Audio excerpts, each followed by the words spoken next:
Assalamualaikum warahmatullahi wabarakatuh. Selamat Waalaikumsalam. siang dan salam sejahtera untuk kita semua. Shalom, Om Swastiastu, Namo Buddhaya, salam kebajikan.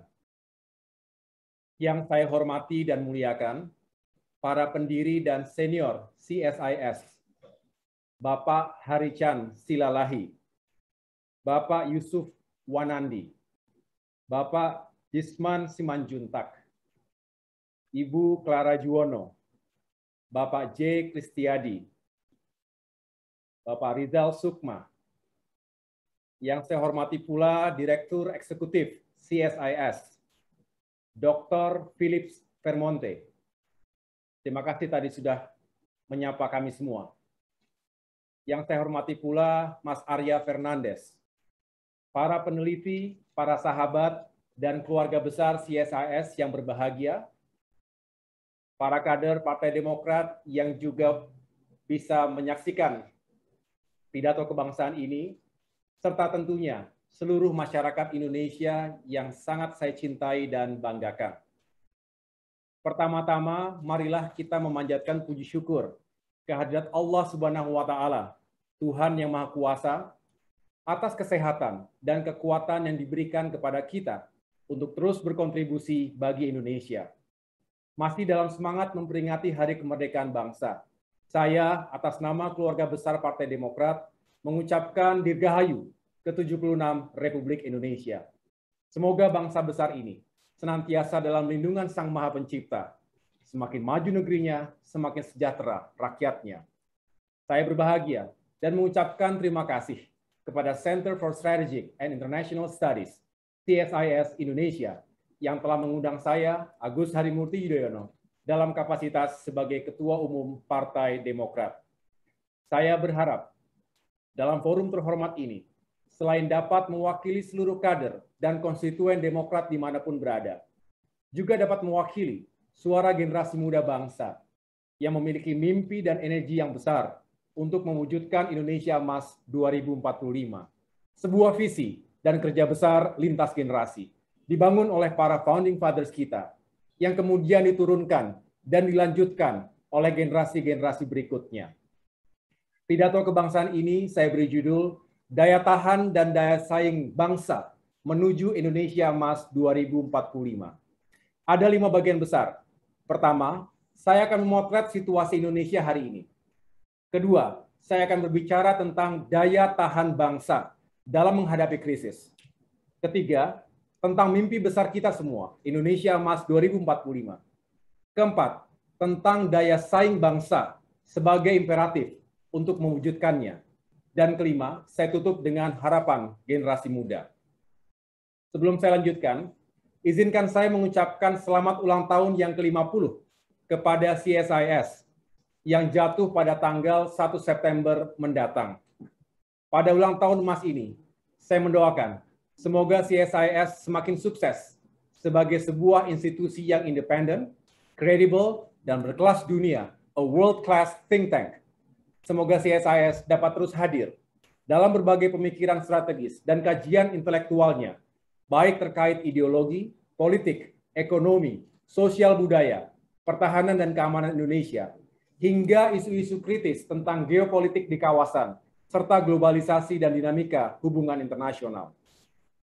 Secara khusus, saya juga berharap semoga CSIS dan Partai Demokrat bisa terus bersahabat dalam merawat kebinekaan dan memajukan demokrasi di Indonesia.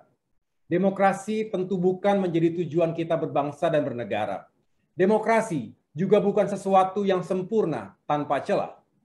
Tapi sebagai bangsa, kita telah memilih demokrasi sebagai sistem dan jalan untuk mewujudkan cita-cita nasional kita.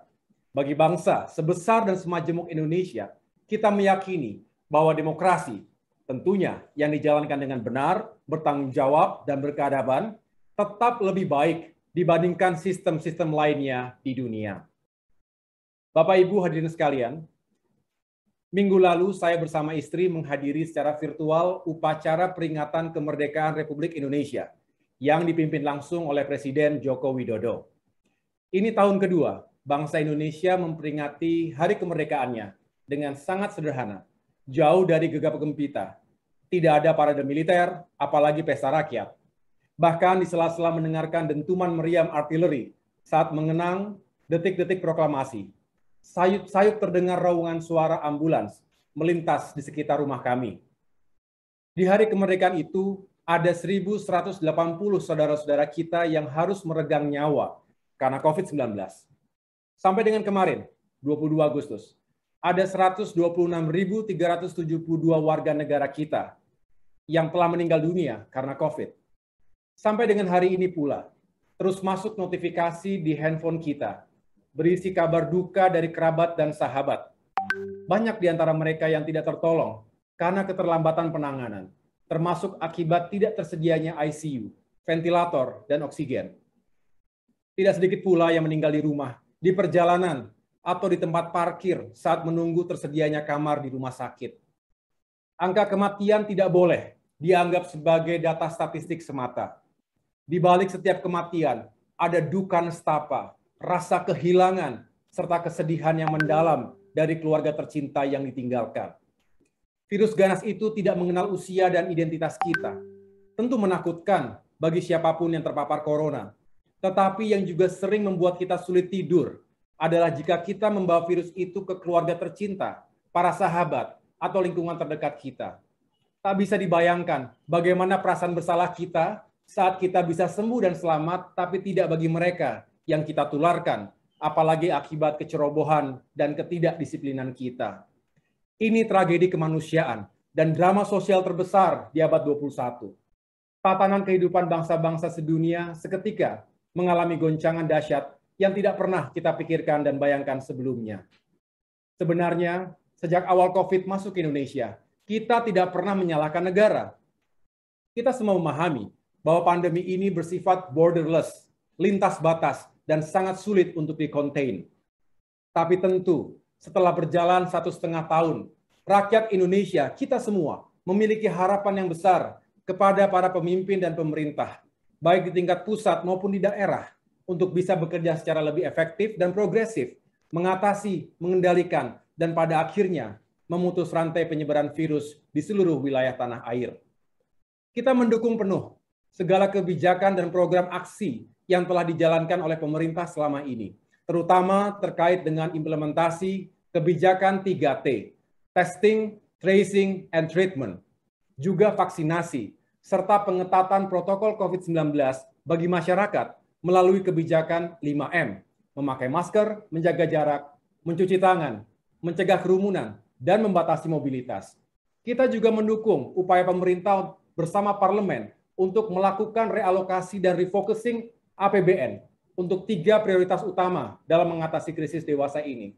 Pertama, tentu melindungi kesehatan masyarakat melalui penguatan infrastruktur dan fasilitas medis, termasuk tenaga kesehatan. Kedua, membantu masyarakat miskin dan kurang mampu melalui sejumlah skema jaring pengaman sosial. Dan ketiga, memulihkan ekonomi rakyat, terutama dengan memberikan berbagai keringanan dan bantuan yang diperlukan untuk menyelamatkan puluhan juta pelaku UMKM kita.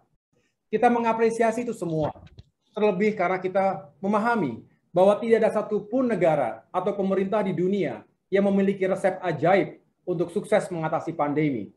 Kita juga memahami bahwa ujian ini bukan hanya menjadi tanggung jawab pemerintah semata. Semua warga negara dan elemen bangsa memiliki hak dan kewajiban untuk turut memikirkan dan berkontribusi dalam menghadirkan solusi terbaik. Karena ini negeri kita sendiri.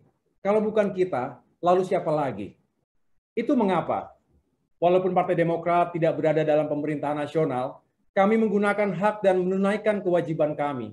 Pertama, dengan mengulurkan tangan secara langsung, membantu masyarakat yang sangat terdampak oleh pandemi. Kami berprinsip bahwa actions speak louder than words. Oleh karena itu, di awal-awal masa pandemi tahun lalu, kami mencanangkan Gerakan Nasional Partai Demokrat Lawan Corona untuk membagi-bagikan perlengkapan medis kepada tenaga kesehatan dan masyarakat, seperti APD, masker, disinfektan, hand sanitizer, dan lainnya, yang ketika itu masih sangat langka dan mahal. Setelah beberapa bulan masa pandemi, dan ketika itu menjelang bulan suci Ramadan tahun 2020 lalu, Partai Demokrat mencanangkan Gerakan Nasional Peduli dan Berbagi.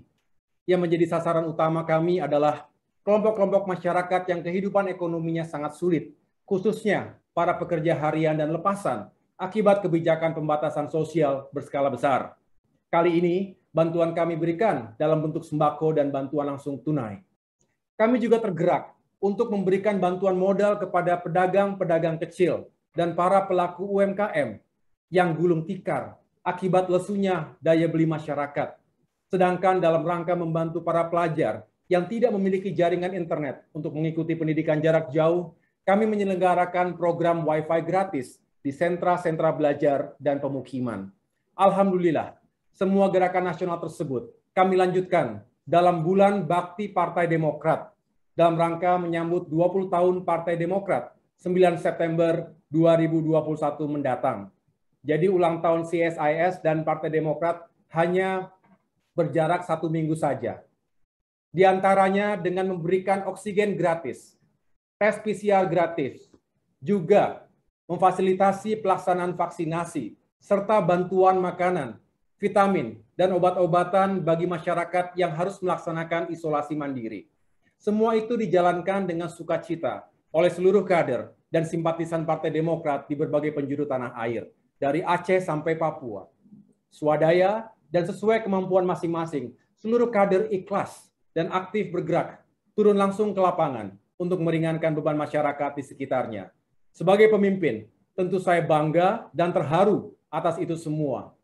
Walaupun jumlahnya mungkin tidak seberapa, namun semoga bisa sedikit meringankan beban masyarakat kita. Bapak, Ibu, para sahabat CSIS yang saya cintai, melalui front lainnya, secara paralel, di parlemen dan di ruang-ruang publik, kami juga konsisten untuk terus memberikan masukan-masukan yang konstruktif untuk pemerintah, sekaligus menyuarakan harapan dan aspirasi rakyat. Semua berdasarkan fakta dan realitas di lapangan. Kami tidak segan untuk memberikan apresiasi, termasuk dukungan penuh terhadap segala kebijakan yang tepat sasaran dan berpihak pada rakyat. Tapi kami juga akan bersuara lantang, termasuk menyampaikan kritik terhadap hal-hal yang tidak tepat, apalagi menyimpan bom waktu. Sebagai contoh, sejak awal kami tegas mengingatkan bahwa dalam menangani pandemi, negara tidak boleh gagal fokus antara api dan asap. Dalam konteks ini, pandemi COVID-19 adalah apinya, sedangkan tekanan ekonomi merupakan asapnya. Jangan kita habis-habisan berupaya menghilangkan asapnya, sedangkan apinya gagal kita padamkan secara total. Selama ada api, selalu akan ada asap. Pada akhirnya, tidak ada yang lebih berharga dari nyawa manusia. Ekonomi bisa dipulihkan secara bertahap, tapi manusia yang mati tidak bisa dihidupkan kembali. Ternyata apa yang kami ingatkan sejak 1,5 tahun yang lalu itu, sekarang terbukti menjadi nyata. Prediksi kami menjadi fakta. Yang sulit diterima, jika dalam menghadapi ancaman serius terhadap kesehatan publik seperti ini, masih ada yang mempertahankan agenda-agenda lainnya. Selain tidak relevan, juga sebenarnya masih bisa ditunda karena tidak mengandung kegentingan yang memaksa. Misalnya, struktur belanja pemerintah dalam pembangunan infrastruktur ternyata masih lebih tinggi dibandingkan alokasi anggaran kesehatan. Yang harusnya menjadi prioritas nomor 1 adalah meningkatkan kapasitas rumah sakit beserta segala fasilitas pendukungnya, memperkuat kapasitas tenaga kesehatan, serta menambah pasokan vaksin dan mempercepat distribusinya. Kami juga sering memberikan masukan atas berbagai permasalahan terkait kebijakan-kebijakan yang tidak dijalankan secara terintegrasi dan tersinkronisasi dengan baik. Di tingkat pusat, cukup sering terjadi overlapping kewenangan dan kebijakan publik antar lembaga stakeholder. Kebijakan antara pusat dan daerah maupun antara daerah satu dengan yang lainnya juga seringkali tidak sejalan. Selain membingungkan, hal ini tentu berbahaya. Ditambah dengan persoalan-persoalan terkait transparansi dan akurasi data yang menyulitkan diimplementasikannya kebijakan 3T secara efektif dan efisien.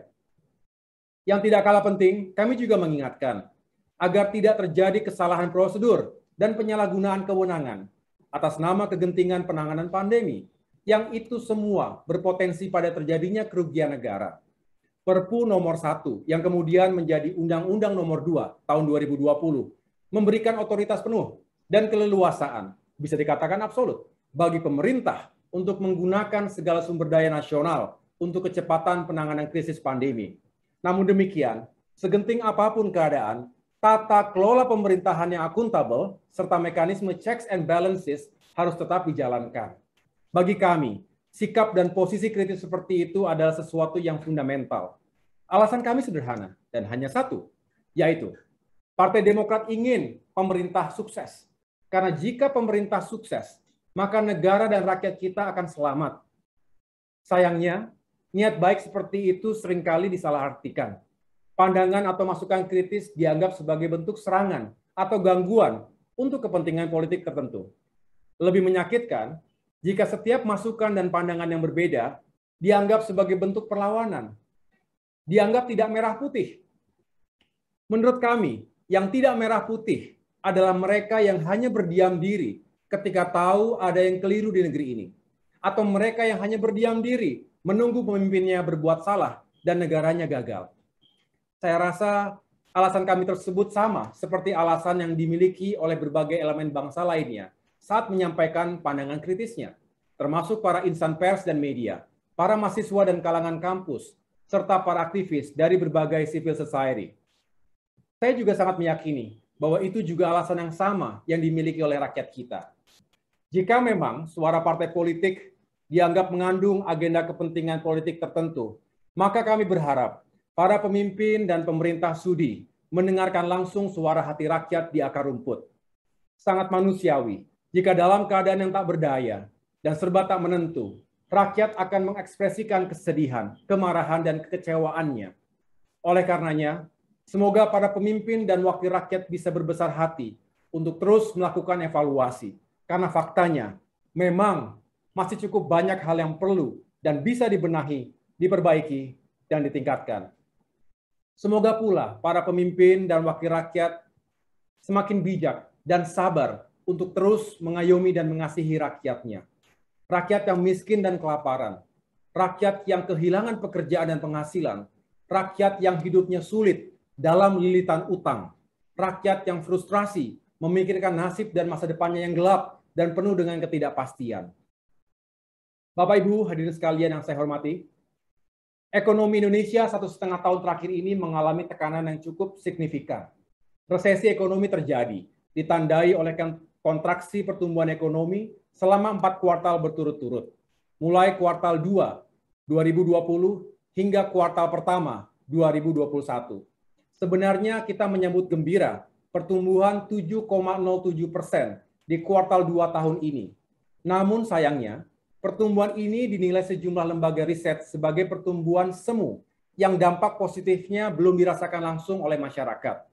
Karena memang statistik tersebut lebih ditopang oleh kontribusi perdagangan ekspor yang tinggi, sedangkan konsumsi rumah tangga dan daya beli masyarakat masih lesu.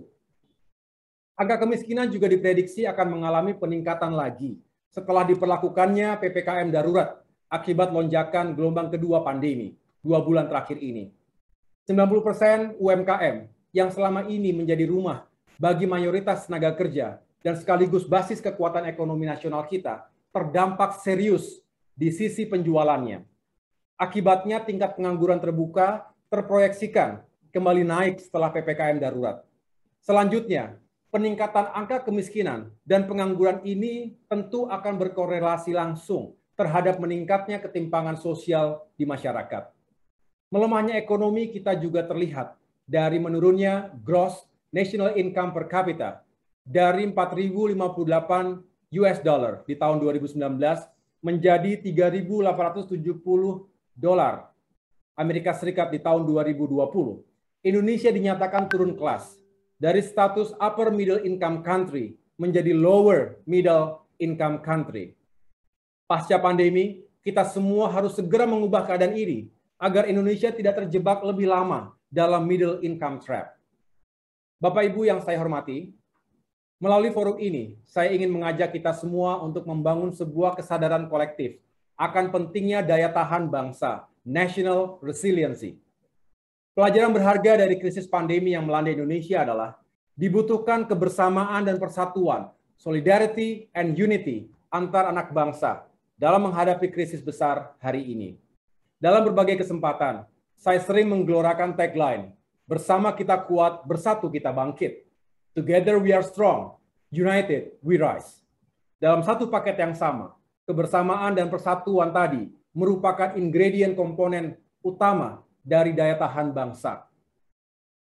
Saya bukan dokter atau ahli pandemi, tapi dari hampir semua referensi medis yang tersedia, menyatakan bahwa daya tahan atau imunitas tubuh kita sangat menentukan kemampuan kita untuk bisa menghindari atau mengalahkan suatu virus, termasuk COVID-19.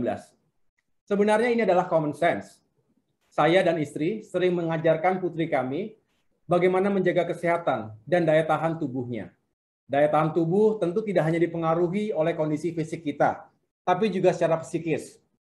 Karena belum sepenuhnya dewasa, tentu ia harus sering diingatkan untuk menjaga keseimbangan dalam kesehariannya, antara belajar, bermain, istirahat, dan olahraga. Begitu pula dengan asupan makan dan vitamin yang harus dikonsumsi setiap hari. Mendidik anak diperlukan kasih sayang dan kesabaran. Dalam situasi tertentu, diperlukan ketegasan dan kedisiplinan. Tantangan terbesar bagi setiap orang tua adalah harus bisa menjadi contoh yang baik bagi anak kita, menjadi role model yang konsisten, yang satu kata dan perbuatan. Semakin dewasa seorang anak, makin semakin cerdas dan kritis pula nalarnya. Apalagi di era digital ini, anak kita dapat dengan cepat dan mudah mendapatkan informasi apapun. Kemudian ia akan lebih sering bertanya why atau why not, bukan lagi what. Tidak bisa kemudian orang tua merasa mereka paling tahu segalanya. Orang tua harus jujur bahwa tidak setiap kali kita mengetahui jawaban dari pertanyaan-pertanyaan yang disampaikan anak kita. Sama halnya, sebenarnya kita tidak selalu mengetahui apa yang diinginkan dan dibutuhkan oleh anak kita. Yang paling sehat adalah membangun komunikasi terbuka dalam keluarga.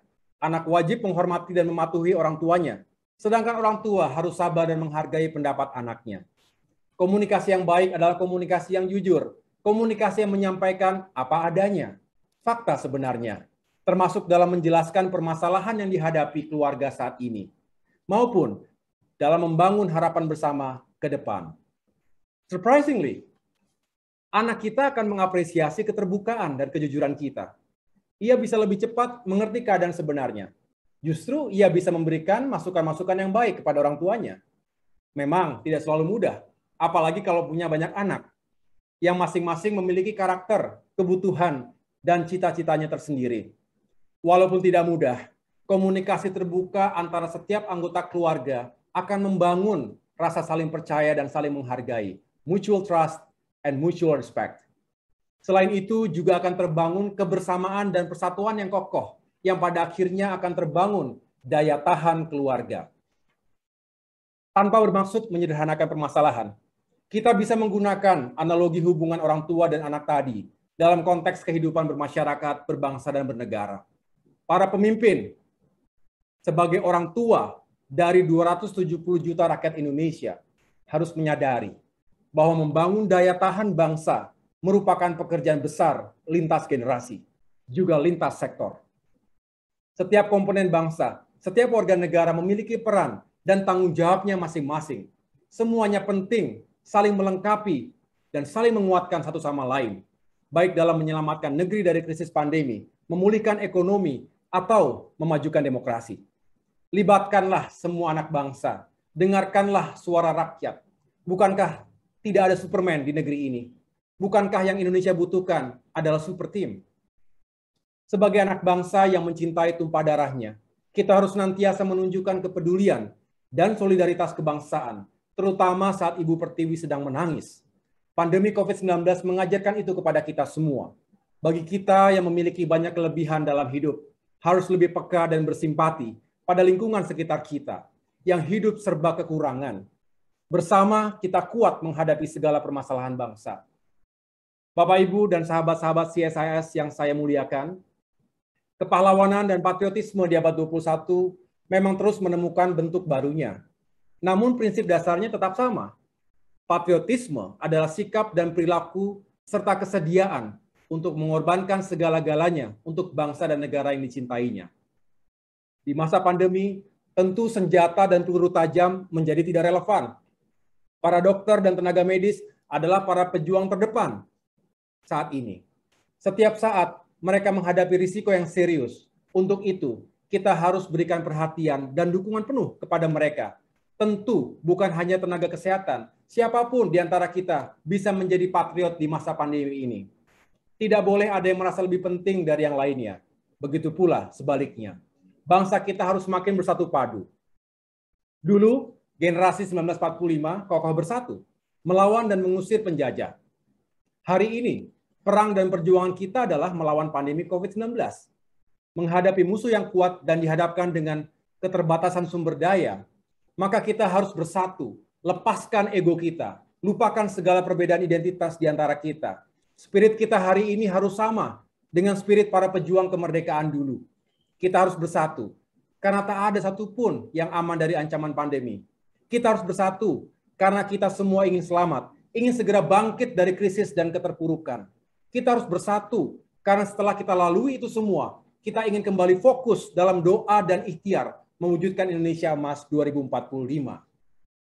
Bapak, Ibu, Saudara yang saya hormati, bangsa yang besar adalah bangsa yang selalu optimistis dan berprasangka baik terhadap masa depannya. Pemimpin besar juga senantiasa berprasangka baik terhadap generasi kepemimpinan selanjutnya. Mari kita berpikir positif untuk negeri kita, untuk anak cucu kita. 1 dekade terakhir ini, Indonesia Emas 2045 digelorakan di seluruh penjuru negeri untuk menyatukan visi kita sebagai bangsa yang besar. Saya pribadi sebenarnya sejak tahun 2012, ketika itu masih sebagai perwira militer, sudah turut aktif mengkampanyekan visi Indonesia Emas 2045, baik di kalangan internal TNI maupun ke berbagai kampus dan organisasi kepemudaan di Indonesia. Banyak versi terkait definisi dan gambar besar tentang Indonesia Emas 2045. Yang jelas, kata emas sendiri mengandung makna yang serba optimistis, kejayaan, kemajuan, kemakmuran, kemenangan, dan lain sebagainya. Bagi saya, untuk mewujudkan Indonesia Emas, ada 3 kondisi utama yang harus dicapai dan dipenuhi secara utuh. Pertama, Indonesia benar-benar aman dan damai. Kedua, Indonesia benar-benar adil dan sejahtera. Ketiga, Indonesia benar-benar maju dan mendunia. Penekanan ada di perulangan kata benar-benar. Artinya kondisi yang sesungguhnya, bukan sesuatu yang semu atau artifisial. Ketiga kondisi tersebut sama pentingnya dan saling terkait satu sama lain. Oleh karenanya, harus dibaca dalam satu tarikan nafas yang sama. Lalu mengapa 2045? Tentu tahun tersebut bukan sekedar angka cantik atau keramat. Sebenarnya sejak Indonesia menjadi anggota G20 pada tahun 2008, sampai dengan sebelum terjadi hantaman pandemi, cukup banyak institusi internasional yang memproyeksikan Indonesia menduduki posisi 10 sampai dengan 5 besar ekonomi dunia pada tahun 2045, dengan tingkat kesejahteraan rakyat yang jauh lebih baik. Jadi sebenarnya, ada alasan bagi kita untuk menetapkan tahun 2045 sebagai milestone pencapaian kejayaan bangsa. Namun saya berpendapat bahwa kita harus selalu berhati-hati dalam melakukan dan membaca prediksi jangka panjang.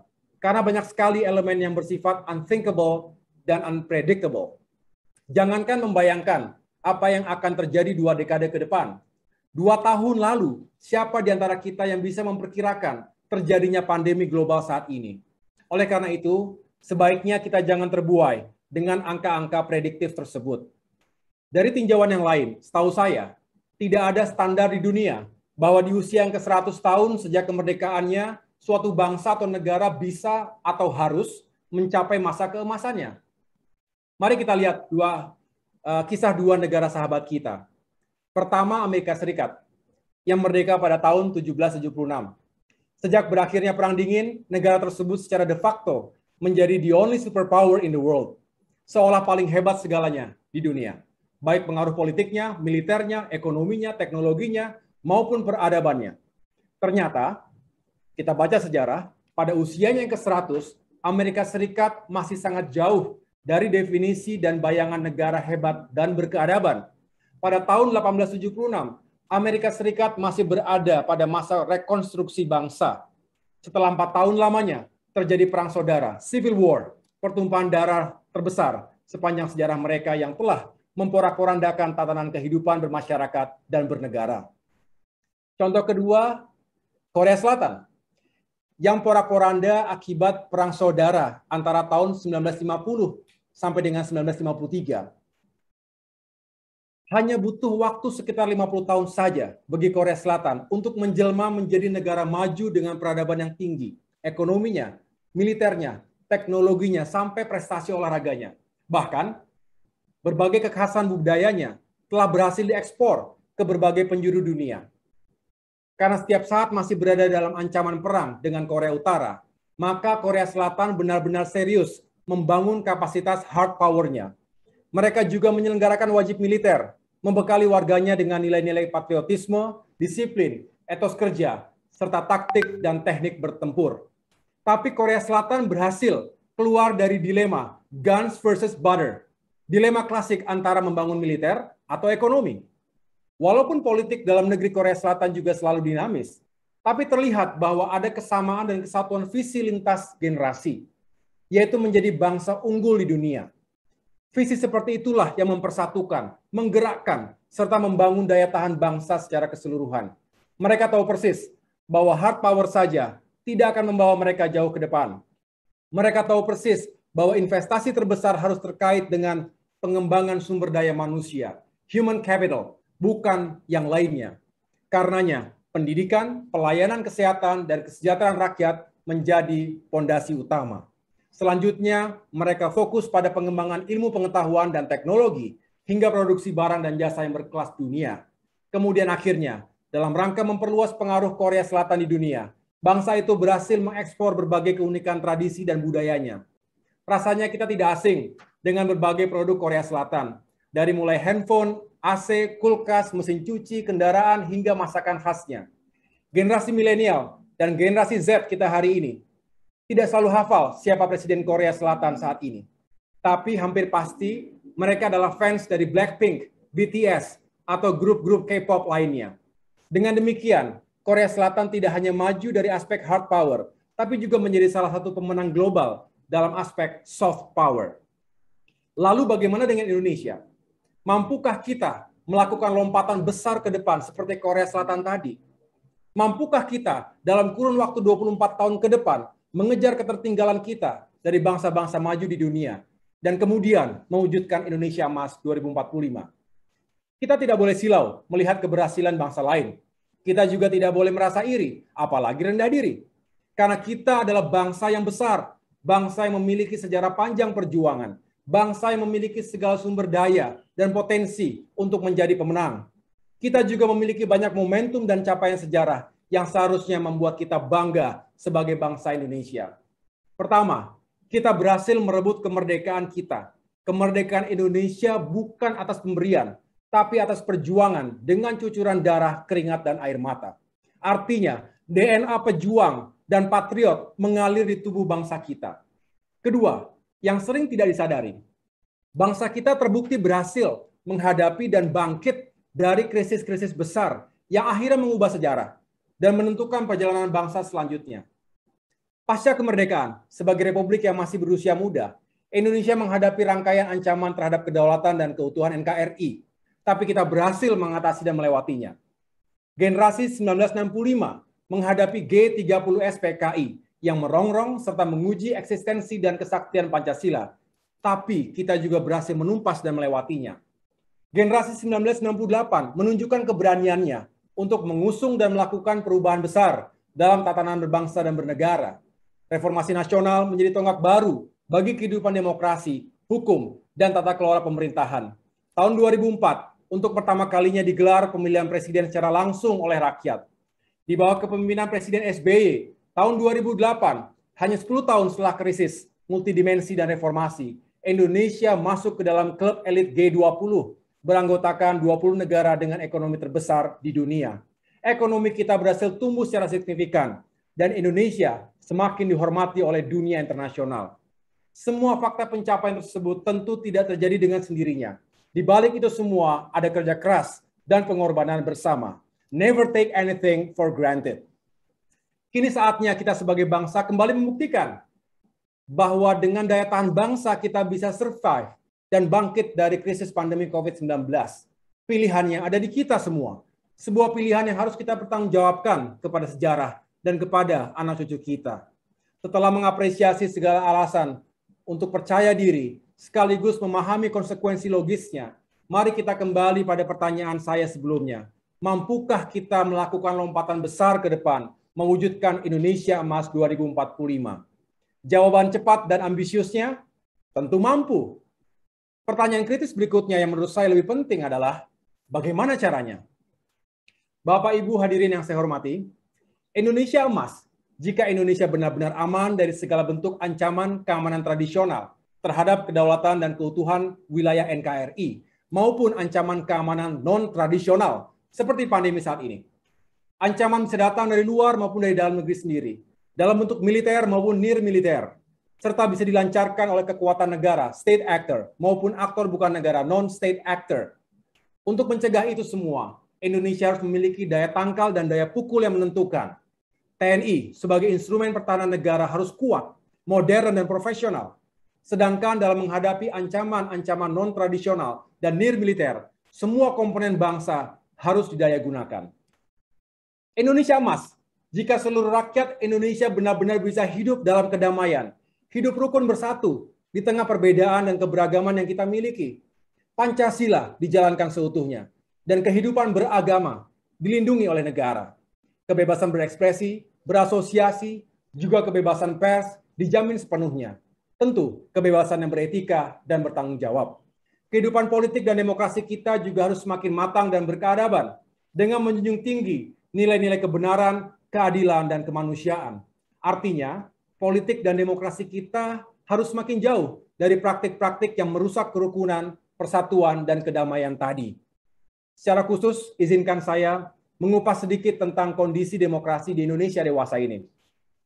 Sejak 2004, kita dinobatkan sebagai negara demokrasi terbesar ketiga di dunia setelah India dan Amerika Serikat.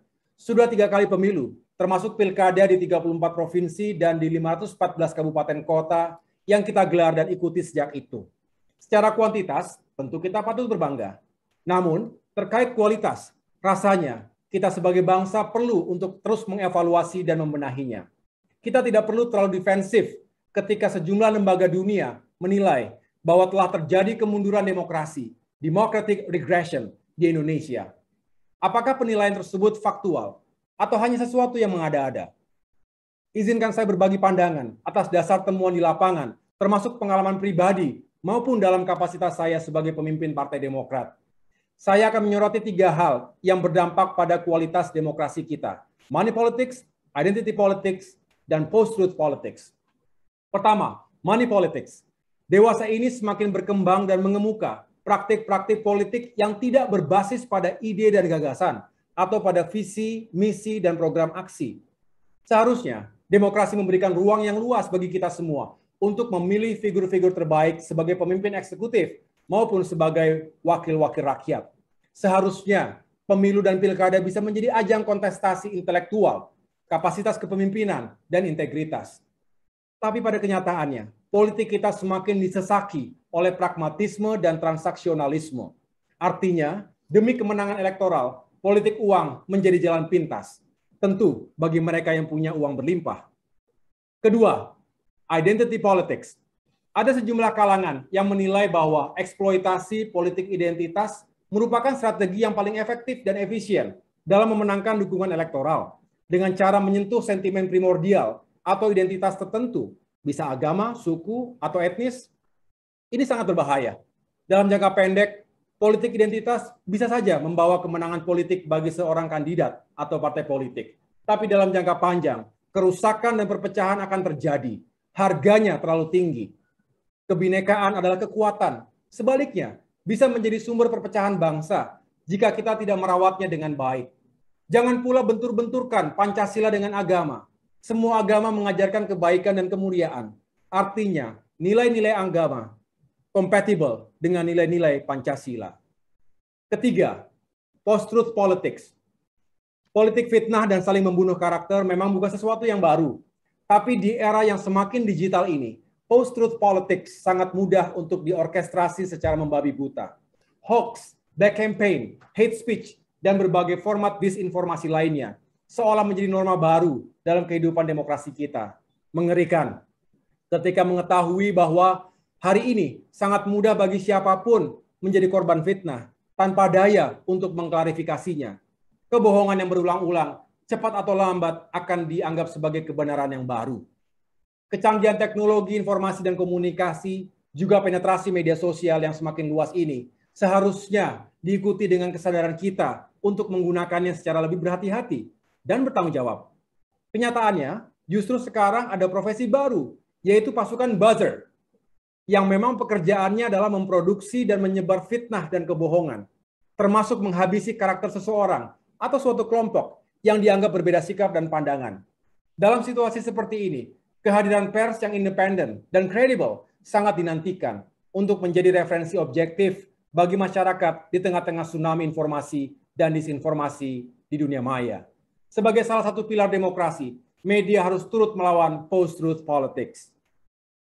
Bapak, Ibu, saudara-saudara sekalian yang saya muliakan, demokrasi seharusnya menjadi driving force dalam pembangunan dan kemajuan bangsa. Sebaliknya, bisa membuat kita mundur ke belakang jika demokrasi dijalankan secara serampangan, apalagi jauh dari nilai-nilai kebenaran, keadilan, dan kemanusiaan. Saya ingin menggunakan oksigen sebagai analogi. Kita tidak pernah memikirkan oksigen untuk bisa bernafas dan bertahan hidup. Kita juga sering lupa berterima kasih kepada Tuhan atas tersedianya oksigen tersebut. Tapi sedikit saja berkurang oksigen yang kita hirup, seketika kita akan berteriak mencari pertolongan. Artinya, we should never take oxygen for granted. Sama halnya dengan kebinekaan, kerukunan, dan persatuan. Saat semua itu ada dalam kehidupan bermasyarakat, berbangsa, dan bernegara kita, maka kita tidak pernah menyadari dan mensyukurinya. Tapi begitu sedikit saja terusik, terancam, dan terganggu, barulah kita sebagai bangsa akan berteriak, mencari pertolongan. So never take any of them for granted. Semua harus kita rawat dan perjuangkan. Sampai kapanpun, ini kerja lintas generasi. It is a never-ending journey. Indonesia emas jika keadilan benar-benar tegak di negeri ini. Keadilan mencakup berbagai hal. Pertama, adil di muka hukum. Hukum harus benar-benar menjadi panglima di negeri ini. Jangan tajam ke bawah, tumpul ke atas. Jangan pula tajam ke kanan, tumpul ke kiri. Keadilan harus untuk semua, justice for all, bukan hanya bagi mereka yang punya kuasa. Kedua, adil dalam konteks kesempatan meningkatkan taraf hidup. Adil bukan berarti sama rasa, sama rata. Sedangkan sistem pasar yang sangat kapitalistik atau neoliberalistik memang tidak sensitif terhadap kemiskinan dan ketimpangan. Oleh karena itu, negara harus hadir untuk berpihak dan membantu mereka yang lemah dan tak berdaya. Itu mengapa selain kita terus mengejar pertumbuhan ekonomi, kita harus melakukan pemerataan pembangunan untuk seluruh rakyat Indonesia. Indonesia emas jika seluruh rakyat benar-benar hidup makmur sejahtera. Prosperity for all. Tingkat kesejahteraan rakyat akan sangat dipengaruhi oleh pertumbuhan ekonomi. Jika ekonomi bisa tumbuh sekitar 6% setiap tahunnya, maka pendapatan dan daya beli rakyat kita juga akan terus meningkat. Dengan semakin besar daya beli rakyat, maka dengan sendirinya kehidupan rakyat akan semakin layak dan berkualitas.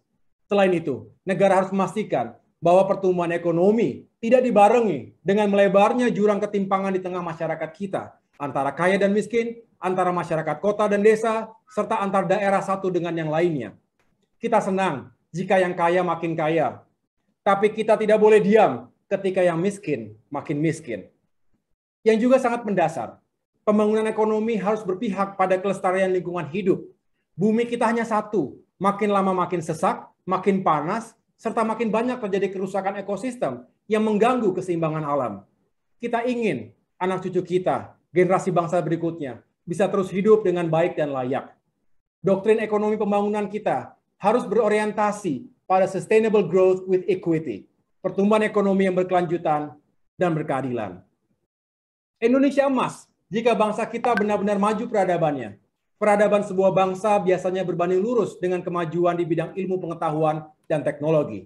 Revolusi industri dan lompatan teknologi di abad 21 ini sering menjadi kekuatan disrupsi bagi individu, kelompok-kelompok masyarakat, juga bangsa-bangsa di dunia yang tidak siap beradaptasi. The only constant is change. Kita tahu itu. Kita harus bisa mengaplikasikan prinsip-prinsip adaptasi atau mati, berubah atau punah. Kuncinya adalah pendidikan, riset, dan pengembangan sumber daya manusia. Manusia Indonesia harus memiliki kecerdasan intelektual, termasuk critical thinking dan intellectual curiosity, kemampuan berpikir kritis dan rasa ingin tahu yang tinggi tentang berbagai hal, bisa melahirkan gagasan-gagasan besar dan produk-produk yang mengubah dunia. Yang cukup sering diabaikan adalah pendidikan karakter. Manusia Indonesia tidak cukup memiliki IQ yang tinggi, tapi harus memiliki integritas yang baik dan karakter yang unggul, termasuk memiliki nilai-nilai patriotisme, disiplin, etos kerja yang tinggi, serta semangat pantang menyerah. Selain itu, kita juga harus tetap menjunjung tinggi nilai-nilai luhur bangsa yang diturunkan lintas generasi. Jika Indonesia dipimpin dan diawaki oleh manusia-manusia yang berkualitas dan berintegritas tinggi, maka kita tidak perlu takut terhadap disrupsi dan tantangan zaman. Bahkan, kita akan mampu mengubah segala tantangan dan ujian tersebut menjadi peluang-peluang untuk kemajuan. Indonesia emas, jika Indonesia benar-benar mendunia. Dari luas wilayah, sumber daya alam, dan jumlah populasi, secara alami Indonesia adalah negara terbesar di kawasan Asia Tenggara. Namun, segala keunggulan komparatif tersebut tidak serta-merta bisa dikonversi menjadi keunggulan kompetitif bangsa. Tidak juga bisa menjamin bahwa dengan itu semua, Indonesia bisa menjadi pemenang di pasar regional, apalagi pasar global. Sebuah bangsa akan dihormati dan disegani oleh dunia jika bangsa tersebut bisa membuktikan prestasi dan keunggulannya, sesuatu yang membuatnya stand out dibandingkan bangsa-bangsa lainnya. Kita harus terus menggali kekhasan yang dimiliki oleh bangsa kita untuk kemudian kita tambah nilainya, sehingga kekhasan tersebut menjadi keunggulan bangsa. Contoh sederhana, salah satu legasi budaya kita adalah batik yang sudah ditetapkan oleh UNESCO sebagai warisan dunia. Kita mengapresiasi para pengrajin batik yang terus melahirkan karya-karya indah bercita rasa tinggi. Tapi sayangnya, batik baru dinikmati oleh masyarakat kita saja. Kalaupun ada yang diekspor, volume dan jangkauannya masih terbatas. Contoh lainnya, kuliner khas Indonesia. Sebenarnya kuliner Indonesia sangat beragam dan rasanya enak-enak. Tapi belum ada yang begitu mendunia. Bandingkan dengan makanan khas Thailand atau Vietnam, apalagi Tiongkok, Jepang, dan Korea, yang cukup menjamur di berbagai negara di dunia. Kalau kita ingin menjadikan batik dan kuliner tadi sebagai produk unggulan bangsa dan mendunia, maka harus kita kelola lebih serius. Mulai dari bahan bakunya, proses produksinya, packagingnya, sampai dengan promosi dan distribusinya ke berbagai penjuru dunia. Indonesia juga akan semakin dikenal di dunia jika mampu menunjukkan prestasi di berbagai ajang kompetisi internasional, baik prestasi di bidang olahraga, kesenian, hingga sains dan teknologi. Kita bangga di Olimpiade Tokyo kemarin, para atlet kita berhasil menorehkan sejumlah prestasi, termasuk sumbangan medali emas dari tim ganda putri bulu tangkis kita.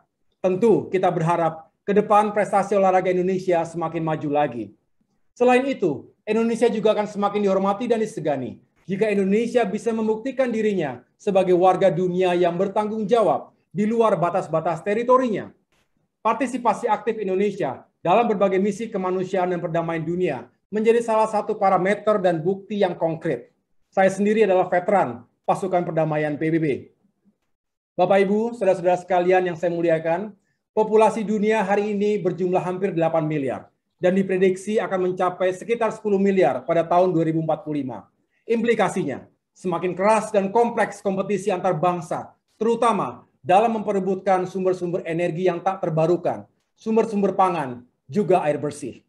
Paradoksnya, kendati kita hidup dalam rezim globalisasi, pada akhirnya, every country for itself, semakin terkonfirmasi saat bangsa-bangsa sedunia harus berpikir keras untuk menyelamatkan diri dan rakyatnya masing-masing dari hantaman pandemi COVID-19 dan keterpurukan ekonomi yang menyertainya. Apakah kemudian memang ke depan ini bangsa-bangsa di dunia akan semakin menjadi ultranasionalistik? Dan apakah globalisasi akan menjadi usang? Kita tidak tahu pasti. Yang pasti adalah setiap bangsa termasuk kita Indonesia tidak ingin kalah dalam persaingan global. Kita ingin bersahabat baik dengan semua. Tapi sejatinya kita juga berkompetisi dengan semua. Tentu kita ingin menjadi salah satu pemenang dalam persaingan global. Sebaliknya, kita tidak boleh menjadi pecundang, apalagi di negerinya sendiri. Untuk sekedar bisa survive dari krisis atau disrupsi, kita membutuhkan daya tahan bangsa. Tapi untuk bisa unggul dan memenangkan pasar global, kita membutuhkan daya saing bangsa. Membangun daya saing bangsa juga merupakan pekerjaan besar lintas generasi. Dibutuhkan kerja keras, sinergi, kolaborasi, serta kebersamaan dan persatuan yang teguh antar semua komponen bangsa. Dibutuhkan kepemimpinan yang visioner, kepemimpinan yang mempersatukan, kepemimpinan yang mampu melipat gandakan seluruh potensi dan sumber daya yang kita miliki sebagai bangsa.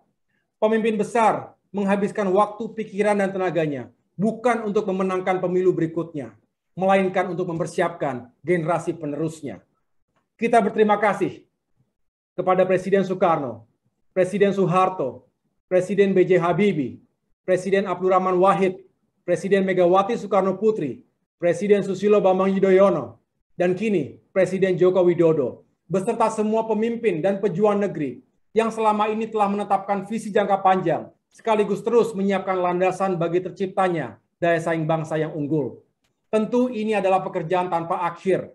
Oleh karena itu, adalah tugas generasi muda hari ini untuk semakin memperkuat daya saing bangsa itu, sehingga benar-benar siap digunakan dalam mewujudkan Indonesia Emas 2045.